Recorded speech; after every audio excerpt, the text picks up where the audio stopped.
Bonsoir à tous et bienvenue dans votre journal sur ITV. Des remous dans le système éducatif sénégalais ce mardi 16 février. Débrayage dans le moyen secondaire à 10h ce matin. Le QSEMS a aussi décrété 48 heures de grève totale dès demain. Ces enseignants dénoncent une absence de protocole sanitaire dans les écoles. Vous êtes nombreux à vous plaindre des lourdeurs au centre de visite technique. Le ministre des Transports, Mansour Faye, décide de solutionner les nombreux problèmes en commençant par désengorger au plus vite le centre de Bel Air. Et dans ce journal, vous aurez idée de l'évolution de la campagne de commercialisation de l'arachide. Un peu plus de 2 mois après son lancement, 30 300 tonnes d'huile ont été collectées. Les paysans applaudissent. Et Réussir au Sénégal de ce soir s'intéresse à Al-Husseynouba, un jeune Sénégalais qui entreprend dans plusieurs domaines, allant de la parfumerie aux poissonneries. Son secret à découvrir dans quelques instants.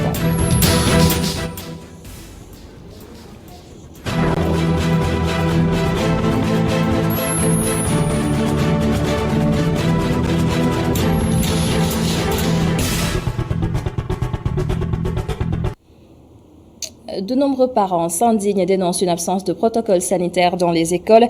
Alors que l'on parle de deuxième vague de contamination très virulente, ils s'inquiètent pour leurs enfants et ces parents ne sont pas les seuls à déplorer cette situation. Le QSEMS a décrété 2 jours de grève totale à partir de demain dans la région de Dakar. Une manière pour ces enseignants du moyen secondaire d'exiger la mise en œuvre d'un protocole sanitaire rigoureux. Abdourahmane Di. La Covid-19 a emporté au moins 20 enseignants et professeurs. Le cadre unitaire syndical des enseignants du moyen secondaire qui tire le bilan attire l'attention de l'État sur les effectifs pléthoriques dans les salles de classe. Abdoulaye Ndoye dénonce ce qu'il appelle le formalisme dans la gestion de la crise sanitaire et invite l'État à la mise en œuvre du protocole sanitaire dans les établissements scolaires. L'angoisse s'est installée. Hier nuit, un collègue m'a appelé pour me dire non seulement j'ai chopé le virus, mais j'ai transmis le virus à ma famille. Jusqu'au petit matin, nous étions en train de trouver les moyens pour la prise en charge de son épouse qui traîne des maladies chroniques. C'est des dizaines d'enseignants aujourd'hui qui sont contaminés. L'heure est grave. C'est comme si on dit aux enseignants allez mourir. Aucune disposition n'est prise. Alerter l'opinion sur les risques d'instabilité du système éducatif, c'est le sens de cette conférence de presse. Grève totale de 48 heures à partir du 17 février et d'un boycott total de toute forme d'évaluation, la région de Dakar en ordre de bataille. Aujourd'hui, les QSEMS, les départements de Dakar, Rufisque, Pikine, Guédiawaye, les IA, mais ils sont en arrêt de travail. Débrayage aujourd'hui, demain il y a grève et jeudi. Vous avez une fois entendu un ministre ou un député aller en grève? Aucune disposition contre le virus n'est respectée, martèle-t-il. Ce qui pousse des administrations à chercher des alternatives qui ne manquent pas d'inconvénients, une baisse du quantum horaire et une surcharge du corps professoral. Les chefs d'établissement sont contraints de procéder à des réductions horaires pour pourvoir toutes les classes en enseignants. Il résulte de tout cela une baisse significative du quantum par classe et une surcharge horaire pour le corps professoral squelettique à leur disposition. Pendant ce temps, de jeunes Sénégalais formés à la FASTEF, surtout les titulaires du KS en philosophie en 2020, laissés en rade au prétexte qu'ils ont été recalés en 2019. Le cadre syndical est également revenu sur le protocole d'accord du 30 avril 2018. Concernant ce protocole, les membres du QSEMS se font savoir qu'aucune avancée notable n'est relevée. Parlons toujours éducation. Le Mardi Gras n'a pas vécu cette année. La raison, on la connaît tous, le coronavirus. À noter que Mardi Gras est toujours célébré à la veille du carême chrétien. Mamadou Lamine Fati a fait un tour dans quelques établissements scolaires à Guédiawaye, constat sur place. 2021, une année sans Mardi Gras. La Covid-19 est passée par là. À l'école Saint-Abraham de Guédiawaye, l'ambiance ne prête pas à une journée de fête. Les cours se déroulent normalement, nous dit le directeur de l'école. Pour ce Mardi Gras, c'est un événement qui rassemble des enfants et des adultes et des enseignants. Nous ne pouvons pas, dans ces temps qui courent de la Covid, mobiliser des personnes, des enfants pour Mardi Gras. Donc cette année, ce ne sera pas la bonne, ce sera pour l'année prochaine peut-être.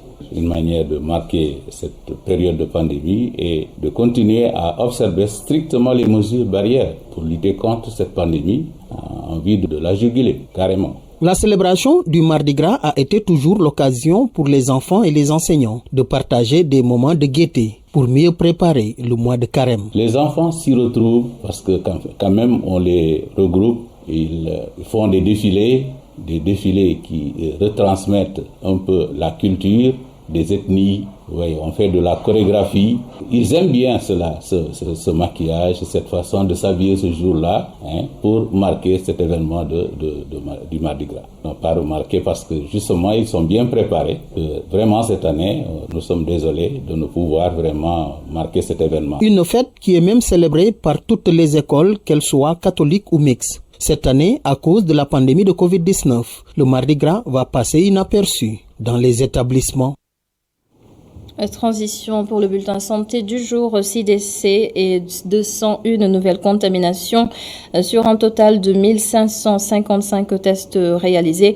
230 patients ont été déclarés guéris et 63 autres sont toujours dans un état grave.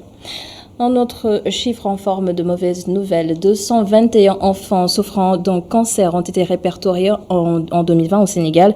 Un seul centre d'oncologie prend en charge ces enfants et c'est à l'hôpital Aristide de Le Dantec. Sophie Abba s'est intéressée à ce sujet. Le cancer pédiatrique, un fléau encore peu connu de la majorité. Une maladie bien particulière, notamment dans le traitement, qui regorge d'un certain nombre de conséquences. Le cancer de l'enfant, pour la plupart du temps, se guérit par chimiothérapie, parfois par chirurgie et dans quelques rares cas de la radiothérapie. Il y a beaucoup de soins, il y a beaucoup d'injections, beaucoup de douleurs. Il n'y a que 26 lits pour à la fois faire l'hospitalisation et l'hôpital du jour, les malades qui viennent prendre leur chimio et rentrer chez eux.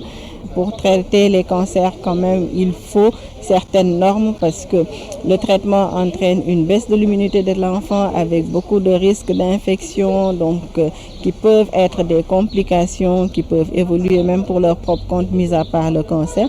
Les statistiques démontrent l'urgence de la sensibilisation. Les différents types de leucémie pouvant être détectés chez les patients âgés de 0 à 14 ans sont nombreux. À chaque année, on a environ 200 à 250 nouveaux cas de malades. L'année 2020, nous avons eu 221 nouveaux malades atteints de cancer. Donc, avec toujours en tête de file la leucémie, ensuite le cancer du rein, le cancer de l'œil et ensuite les lymphomes. Les types de cancers les plus fréquents, comme je l'ai dit, il y en a 5 qui sont en tête de file. Le cancer du sang qui est la leucémie, le cancer du rein qui est le néphroblastome, le cancer au niveau de l'œil qui est le rétino et après il y a les lymphomes où il y a 2 types. Bien que moins populaire, il s'agit d'une maladie à ne pas négliger dans le domaine pédiatrique. Une bonne nouvelle pour les conducteurs. Le ministre des Transports annonce des mesures provisoires pour assouplir les conditions de visite et contrôle technique des véhicules. Mansour Faye envisage également de décentraliser des centres de contrôle à l'intérieur du pays.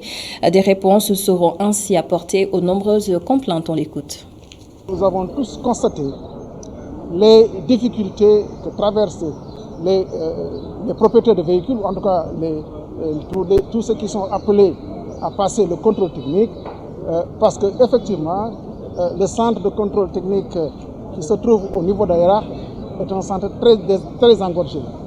Aujourd'hui, nous avons tous constaté que l'exclusivité est réservée à cette société affermante qui gère donc le contrôle technique. Nous sommes en tout cas en négociation avec cette structure pour voir comment dupliquer les centres à l'échelle non seulement départementale, mais aussi à l'échelle des régions.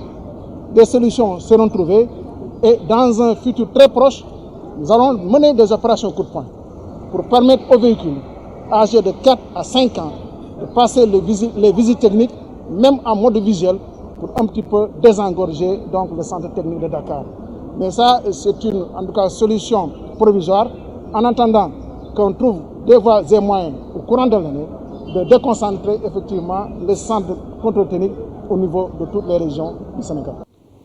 Mansour Faye, ministre des Transports, s'exprimait à l'occasion du lancement aujourd'hui de l'exploitation de 200 autocars de la mutuelle d'épargne et de crédit des transporteurs. Et toujours à propos de ces décisions, l'association des consommateurs sénégalais demande plutôt la réactivation du comité de fixation des tarifs. Son vice-président Mohamed Sissé appelle aussi à un changement de comportement sur les routes. Un message recueilli par Mamadou Lamine Fati. Nous assistons aujourd'hui à une rupture au niveau des véhicules. Nous avons des véhicules neufs climatisés. Mais si ces comportements persistent à l'égard des usagers, ils n'auront pas le résultat escompté. C'est pourquoi j'alerte qu'au niveau du changement de parc, qu'il y ait un changement de comportement des acteurs. Et cela va aussi au niveau de la réactivation du comité en charge de la fixation des tarifs. Ce comité est dormant depuis très longtemps. Et dans ce secteur, nous voyons émerger un secteur privé,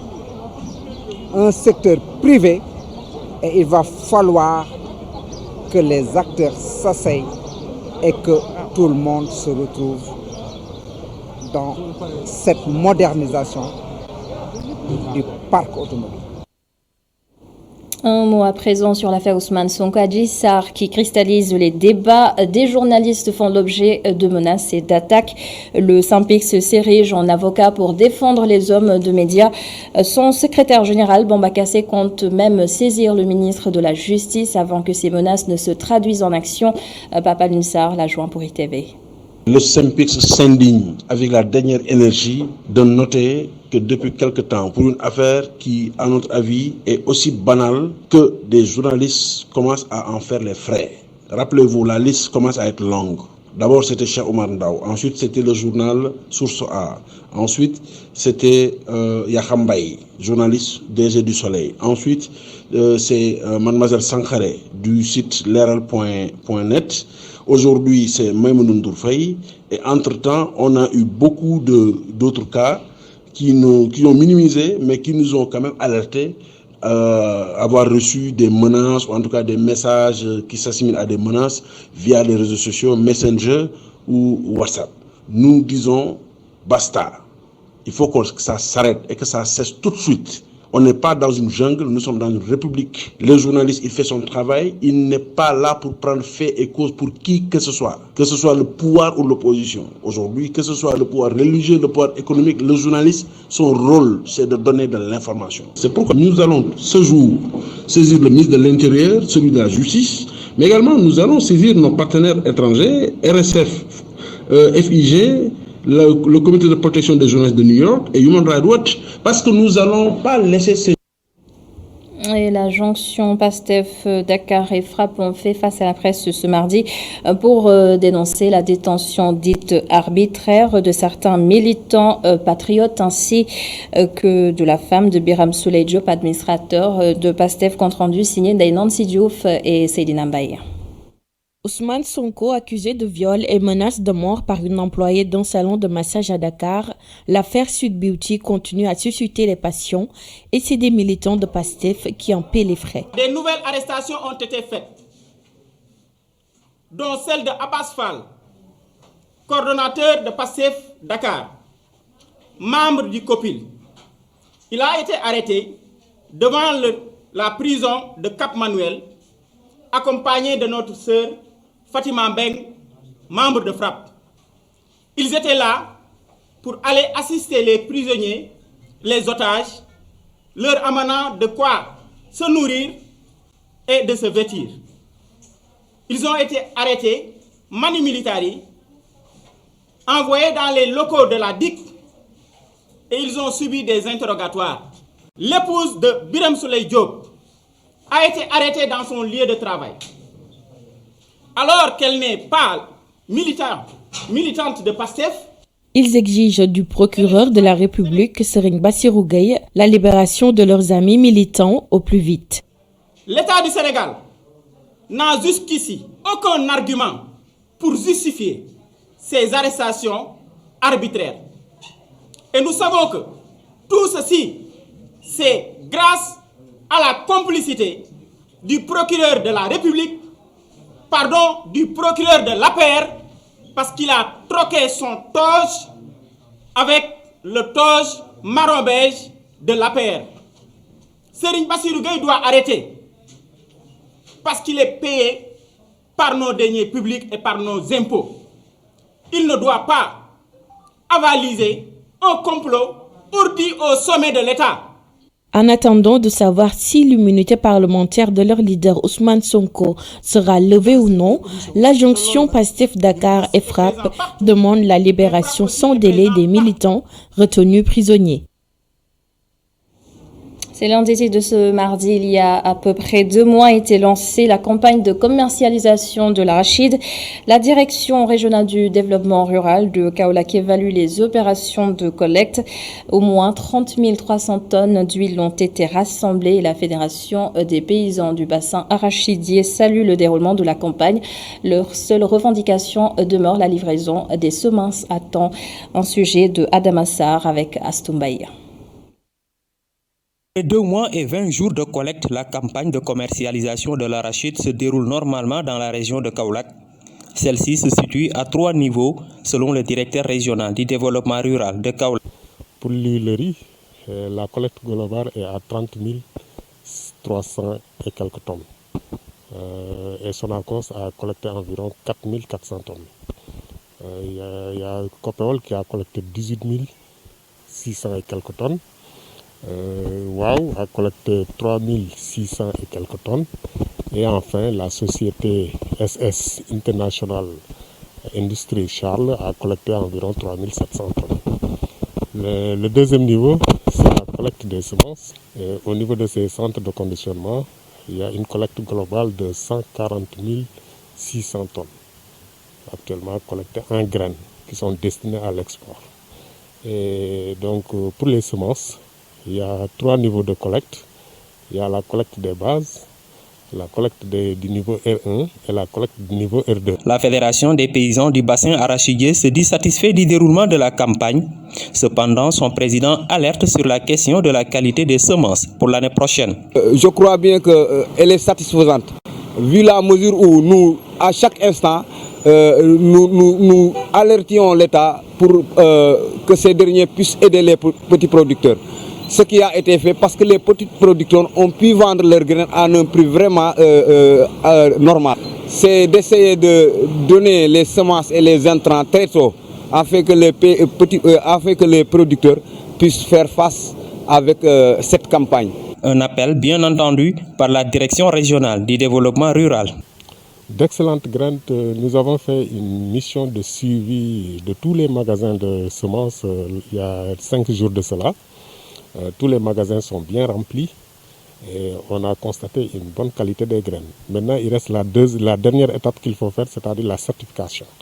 On a déjà fait les prélèvements et les analyses au niveau de la bourse ont déjà démarré. Lors du Conseil des ministres du mercredi 10 février 2021, le président Macky Sall avait annoncé que le Sénégal a collecté 371 891 tonnes en 73 jours de campagne. Ici, dans la capitale du bassin arachidier, les paysans préparent déjà le prochain hivernage.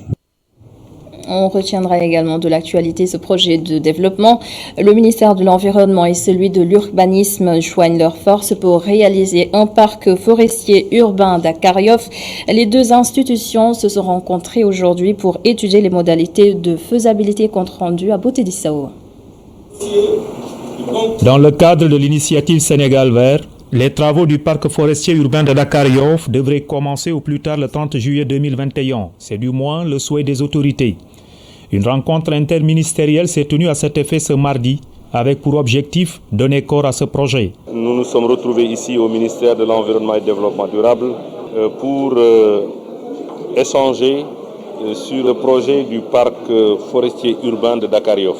Le président de la République a pris la décision de soustraire 10 hectares de l'emprise de l'ancien aéroport Léopold Sédar Senghor pour en faire un parc forestier urbain. Nous avons signé un arrêté pour mettre en place 2 comités, un comité de pilotage et un comité technique. Nous avons lancé le concours international d'architecture pour la réalisation du parc forestier urbain de Dakar-Yoff. Ce concours a été lancé le 4 février dernier. Les soumissionnaires ont jusqu'au 1er avril 2021 pour déposer leurs propositions. Ce parc sera érigé sur une superficie de 10 hectares sur l'ancien site de l'aéroport Léopold Sédar Senghor. Ce projet est lancé depuis le 4 février dernier. Les soumissionnaires ont jusqu'au 1er avril 2021. D'après le ministre, son importance est entre autres de donner un cadre de vie plus agréable aux riverains et contribuer à embellir un peu plus la capitale sénégalaise. Nous voulons que le lancement des travaux se fasse au plus tard le 30 juillet 2021. C'est important pour l'environnement, pour le cadre de vie, pour rendre agréable la vie, pour promener les enfants, pour respirer de l'air pur. Cette initiative Sénégal vert sera par la suite élargie aux autres régions, toujours dans l'optique de rendre le Sénégal plus vert d'ici 2035. L'importation de carreaux connaît actuellement une légère hausse, mais les professionnels du secteur font face à de nombreuses difficultés. La pandémie a mis à terre leur activité et leur déplacement. Nima Sadio avec Moussa Fall. À l'entrée de la boutique, les carreaux exposés aux 4 coins du magasin attirent le plus l'attention du visiteur. Sa spécialité, les carreaux importés qui viennent d'Espagne et d'Inde. Entouré de ses amis et d'un client venu acheter des carreaux, ce vendeur parle des difficultés liées au fret, aux conteneurs et à l'augmentation du prix à l'importation. Actuellement, nous sommes dans une crise pandémique liée au Covid-19. Donc je pense que il y aura bel et bien des répercussions au niveau des prix. Parce que aussi nous sommes dans une crise et les taxes sont tellement élevées actuellement. Donc je pense que c'est un peu paradoxal. Voilà, donc le fait que l'État du Sénégal augmente d'une hausse de 100% au niveau des taxes douanières. Donc je pense que il y aura bel et bien des répercussions au niveau des prix de vente des carreaux. Son camarade parle de certains vendeurs qui sont obligés de réduire leur personnel par manque de moyens. C'est très difficile pour nous, surtout les prix de l'importation qu'on a augmenté. Actuellement, certains d'entre nous sont au chômage parce qu'ils ne peuvent plus payer leurs employés. On souhaite que l'État réduise le prix de l'importation. Ce client juge normal l'augmentation du prix des carreaux qu'il justifie par le prix à l'importation. Obligatoirement, il devrait avoir un impact sur le prix d'achat parce que le commerçant, quand il va chercher son produit, c'est pour gagner de l'argent. Le prix de vente est déterminé soit à partir du prix d'achat, incluant l'ensemble des coûts pour définir le prix de revient, et ainsi de suite, il doit prendre sa marge. Parce que n'oubliez pas que le commerçant a des obligations. Il a des obligations de personnel à payer, de location à payer, et puis d'impôts à payer éventuellement, et quelque chose qu'il va mettre dans sa poche. Il lui faut définir une marge pour définir éventuellement le prix de vente à la clientèle. La pandémie de coronavirus n'a pas épargné le secteur de la vente de carreaux. Les acteurs appellent l'État du Sénégal à régulariser le secteur afin de permettre aux acteurs de bénéficier de ce qui leur revient de droit. Autre chose, 25 recrues de la fonction publique ont entamé leur formation à Rufisque. Ils vont davantage se familiariser avec les outils de l'administration afin de mieux servir les différents ministères dans lesquels ils seront affectés. Voici donc Amadou Martar Sissé, directeur de la formation, qui répond à Babacar Seck. C'est des nouvelles recrues qui ont été recrutées pour le compte d'autres ministères comme l'élevage, l'agriculture, la pêche, etc. C'est des formations sur la rédaction administrative, les textes qui sont utilisés au niveau de l'administration, les lettres, les circulaires, etc. On peut les familiariser avec certains textes qu'ils auront à élaborer eux-mêmes dans leur service. Il s'agit aussi des questions de déontologie, c'est-à-dire comment est-ce que l'agent doit se comporter, sa moralité, son comportement vis-à-vis de ses collègues agents, son comportement vis-à-vis du client, en tout cas du public de manière générale qui vient solliciter un service. C'est donc Amadou Matar Cissé, directeur de la fonction publique. Et pendant ce temps, à Saint-Louis, l'ANPEJ compte financer 39 jeunes Sénégalais à l'auto-emploi. Plus de 39 millions de francs CFA répartis entre la jeunesse de Matam et de Saint-Louis. Correspondance dans le nord du Sénégal, le Momar Alesnian, Ogochao. 39 jeunes porteurs de projets, dont 22 de Matam et 17 de Saint-Louis, ont reçu leur chèque pour un montant global de 40 millions de francs CFA ce matin dans le cadre du projet de renforcement de l'auto-emploi des jeunes, piloté par l'ANPEJ et avec l'appui de la coopération espagnole et l'Organisation internationale pour les migrants. Sur la manière de sélectionner, je pense que c'est un comité local de sélection qui a été mis en place, qui ont une expertise avérée dans le domaine des projets et qui ont choisi en âme et conscience les bons projets, les projets qui leur semblaient être les bons. Et il faut saluer cette démarche-là parce que je pense que c'est une démarche innovante. Nous pouvons faire confiance aux projets qui ont été choisis et conseiller à la jeunesse, à ces jeunes-là qui ont eu à bénéficier de ces projets, de se battre pour pouvoir réussir le projet. Et donc, espérer également pouvoir avoir d'autres financements pour pouvoir toucher d'autres jeunes, parce que la demande est forte. La commune de Saint-Louis et le conseil communal de la jeunesse qui ont pris part à cette cérémonie de remise de chèques ont invité les bénéficiaires de financement à faire bon usage des montants reçus.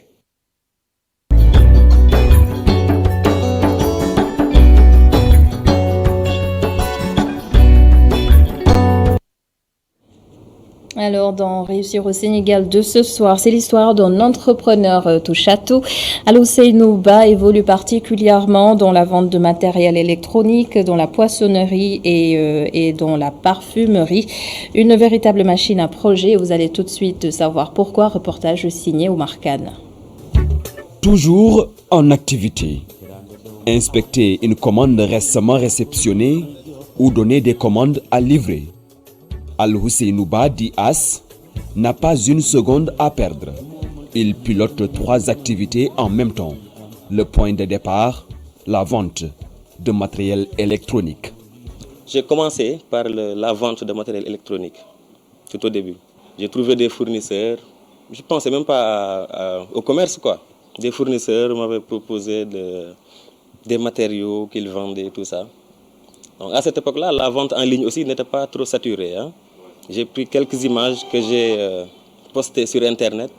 Et voilà, ça a été un coup de tonnerre, quoi. Mon téléphone a explosé, tout le monde commençait à m'appeler. Après, je me suis dit, peut-être que ça peut être quelque chose de plus sérieux, quoi.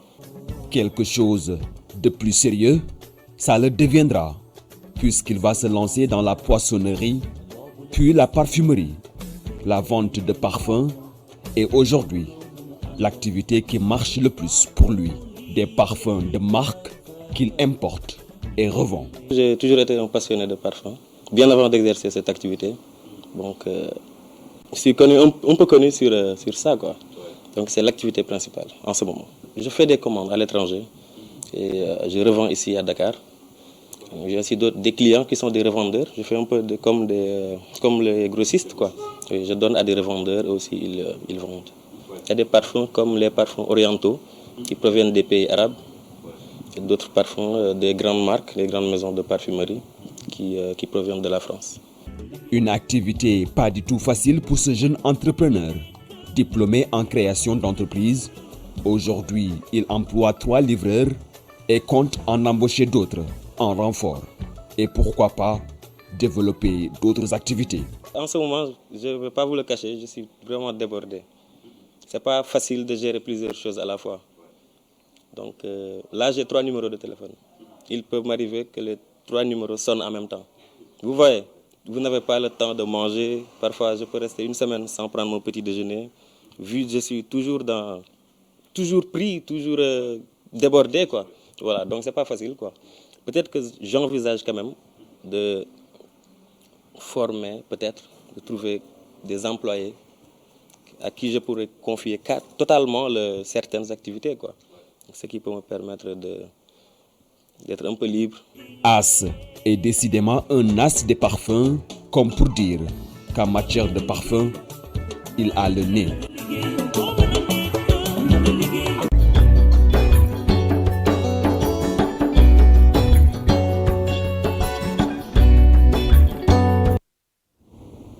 Et c'est la fin de ce journal. Merci de l'avoir suivi. Merci également à toute l'équipe de la régie. Je vous retrouve demain à 19h45. Au revoir.